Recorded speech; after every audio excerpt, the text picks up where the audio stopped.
तो यहाँ भी क्वेश्चन वही है इंटेंट का, कि इंटेंट नहीं है आपके पास। इंटेंट है कि आप वकीलों को पैसा दे सके, मोटी फीस दे सके, ताकि वो आपका पक्ष रख सके, लेकिन आपके पास ये पैसे नहीं हैं कि आप जो निवेशक हैं, जो बीमार हैं या जिनका परिवार का कोई बीमार है, अभी अरे एक विजय जी कहाँ तक दे, विजय जी कहाँ तक दे, एक मिनट मेरी बात सुन लीजिए। कहाँ तक निवेशक दे, आंदोलनकारियों को निवेशक दे, सुप्रीम कोर्ट में तो निवेशक दे, सहारा की ऑफिस में रिसबमिटेशन कराए तो निवेशक दे, सहारा के लोग सीआरसीएस में कंप्लेन करना हो तो निवेशक दे। अरे निवेशक का खून चूसने के लिए ही सब बने हैं, और कोई काम नहीं है उन लोगों के पास। कितना दे निवेशक? जो आता है दुकान खोल करके बैठ जाता है, दो निवेशक। अरे वो निवेशकों को चाहिए जो कहे दो निवेशक, उसके पिछवाड़े में बड़ा सा बम्बू डाल दो एक बार, ले निवेशक से।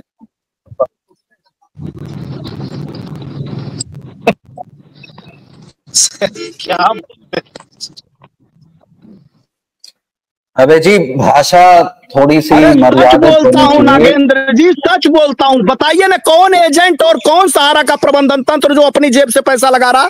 सब निवेशक से ही तो ले रहे हैं। कौन लगा रहा है? किसी को 1000 रुपया अभी देना पड़ेगा तो पता लगेगा, उसके आगे पीछे सब अंधेरा छा जाता है। और निवेशक से 10,000, 100 रुपए ले लो, 200 रुपए ले लो, 500 रुपए ले लो, 600 रुपए ले लो भाई, आगे पीछे सब मार लो उसका, जितना मार पा रही। सहारा ने मारा, अब जो कुछ और बच रहे हैं लोग और मार रहे हैं, सरकार भी मार रही, मारो। एक मिनट शुक्ला जी, देखिए ये लड़ाई पैसे के लिए है, कोई हम कुछ सामाजिक काम नहीं कर रहे हैं। सब लोग अपने पैसे के लिए लड़ रहे हैं। किसी का 1 लाख फंसा है तो किसी का 10 लाख फंसा है, किसी का 5 लाख फंसा है तो किसी का 5 करोड़ भी फंसा है। और ऐसा नहीं है कि लोग पैसा नहीं दे रहे हैं, और पैसा का अगर सदुपयोग आदमी ढंग से करे तो पैसे की कोई कमी भी नहीं है। अब हम दूसरों की बात नहीं करते, हम अपनी ही बात अगर कर लें।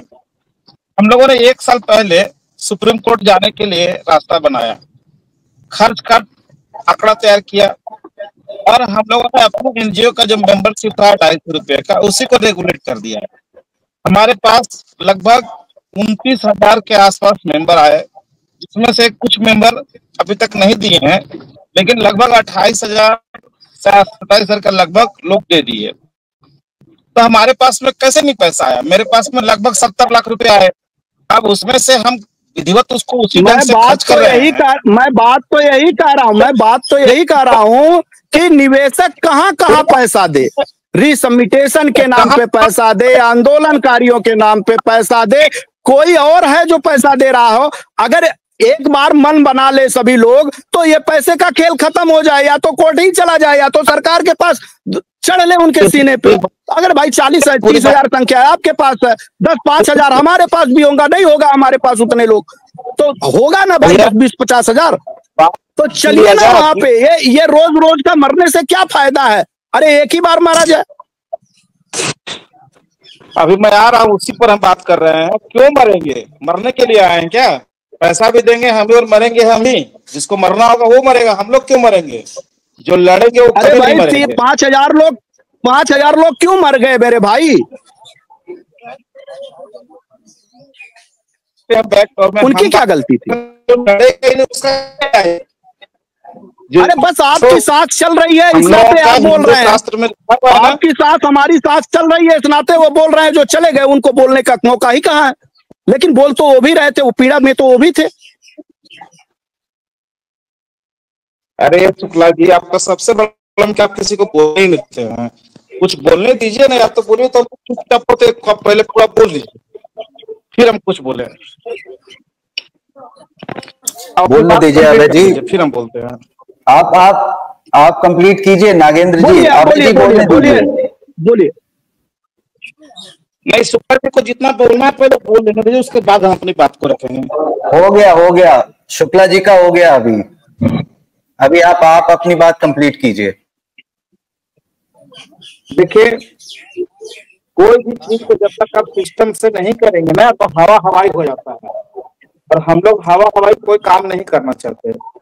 हम सुप्रीम कोर्ट भी गए, बहुत तैयारी के साथ गए। ऐसे नहीं था कि हवा हवा में चले गए। लोग कहते हैं कि पैसा पैसा तो लोग दिए ही, पैसा हमको दिए तब ना वहां तक गए।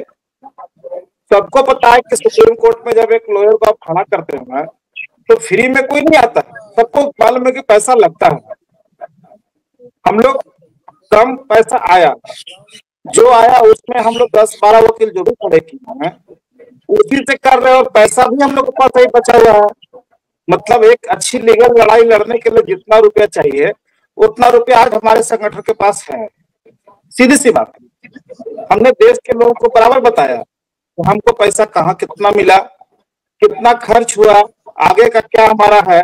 हम तो किसी से पैसा लेना ही बंद कर दिया। हमने तो वीडियो बना के बोला कि भाई हमको अब कोई पैसा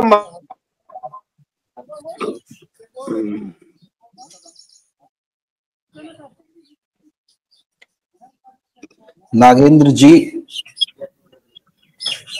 कुछ इशू आ रहा है, तब तक आ गए।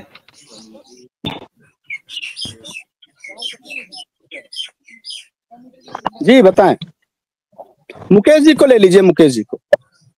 हाँ नागेंद्र जी बीच में बात रह गई थी, उनकी आवाज आ रही है नागेंद्र जी? नहीं अभी नहीं आ रही। मुकेश जी आप अपना ओपिनियन बताएं इस बारे में, अभी आपने बहस सुनी थी। सभी को मेरा नमस्कार, लाइव में जुड़े सभी को मेरा नमस्कार।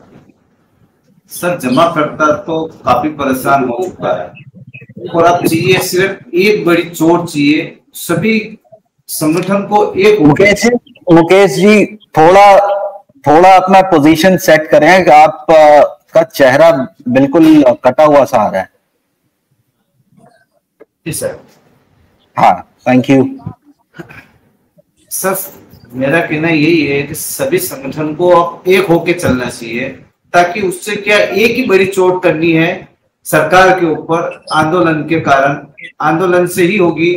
और इसके अलावा उसका कोई उपचार है। कानूनी कार्रवाई तो कर ही रहे, सभी कर रहे कानूनी कार्रवाई, सभी संगठन गए हुए कानूनी कार्रवाई में। अब यही हो सकता है कि अब एक बार, सिर्फ एक बार सभी को एक होके और सरकार को घेरने की जरूरत है। सिर्फ सरकार को घेरने की जरूरत है। अभी वापिस संसद चलेंगे, उसमें कई सांसद भी बोलने जाएंगे, वहां पे सहारा का मुद्दा या क्रेडिट को सभी कोऑपरेटिव का, सोसाइटियों का मुद्दा उठाएंगे वो भी, क्योंकि वो भी काफी लोगों ने उनको भी बहुत घेरा है, सांसदों को भी, और काफी ज्ञापन भी दिए हुए हैं।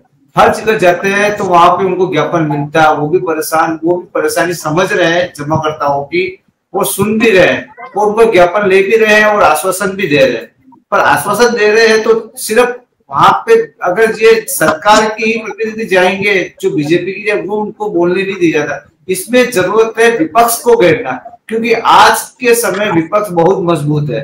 अगर विपक्ष को घेर कर अगर विपक्ष वहां मुद्दे उठाएगा तो सारी समस्याएं दूर होगी। और दूसरी एक आंदोलन है जो सभी जमाकर्ताओं को एक बार, सिर्फ एक बार सभी से निवेदन है, सभी जमाकर्ताओं से, एक बार कार्यकर्ता जमाकर्ता सभी एक होके सिर्फ एक बार बड़ी लड़ाई लड़ ले। सिर्फ एक बार लड़ाई लड़नी है, बार बार का झंझट खत्म, जमाकर्ता भी फ्री हो जाएगा, कार्यकर्ता भी फ्री हो जाएगा, क्योंकि जमाकर्ता से ज्यादा कार्यकर्ता ज्यादा परेशान है।